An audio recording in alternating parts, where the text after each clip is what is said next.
And we got some more breaking news out of the NFL, where the Jacksonville Jaguars have acquired Calvin Ridley from the Falcons. That's according to multiple reports.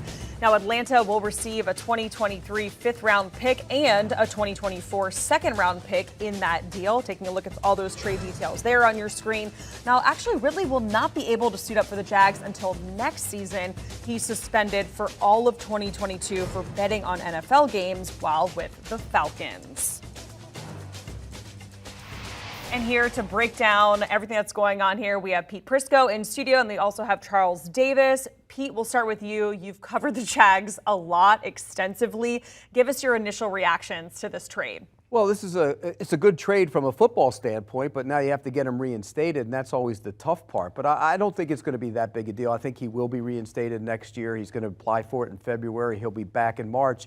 And this gives the Jaguars another young receiver to build around. And quite frankly, the way Trevor Lawrence has been playing lately, they need that. And they don't have a real number one. Christian Kirk, is a good number two receiver. I think Zay Jones is a good number two receiver. Calvin Ridley has the potential to be a one.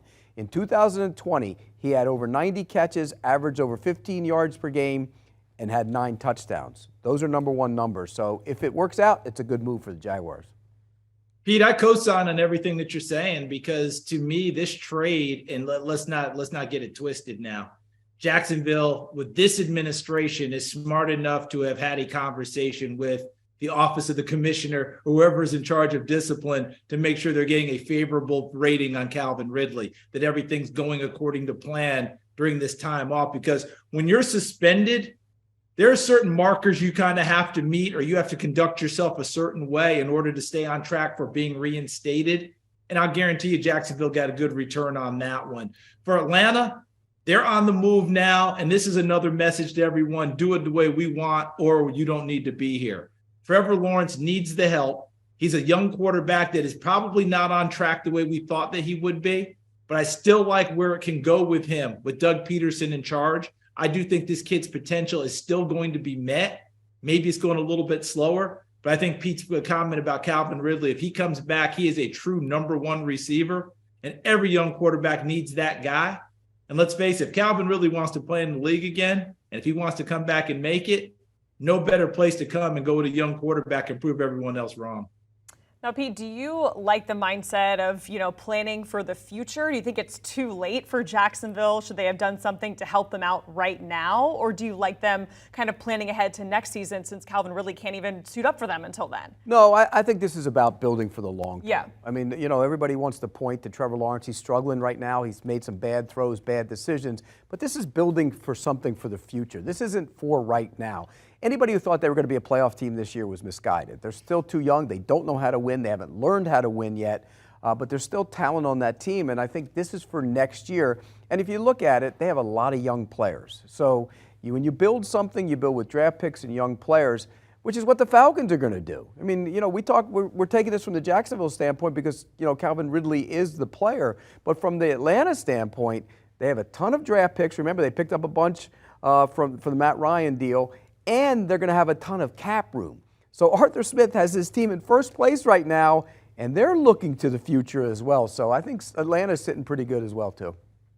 Yeah, and I'll start right there with Atlanta, because Atlanta realizes that their position in first place right now, it's a fun one. It's a great conversation piece. I don't think anyone there who's really in charge they're not going to admit it to us, but they don't really believe they'll be in first place when the season is over. All right. They expect Tampa Bay to make their move and get back on the beam. But for the future, to have this type of a season where you're competing already and showing this team how to win, learning what to do, Arthur Smith doing a terrific job as the head coach there. I love it. And you're going to add to the draft capital, as Pete just pointed out.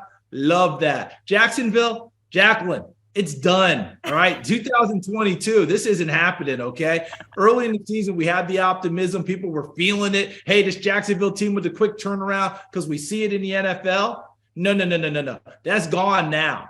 So go continue to build for the future. You have the right coach in Doug Peterson. You have the right quarterback, in my opinion, in Trevor Lawrence. They just need to keep building around him. Keep building for the future, because the AFC South, Pete, tell me if I'm wrong. It is a one-team playoff division this year.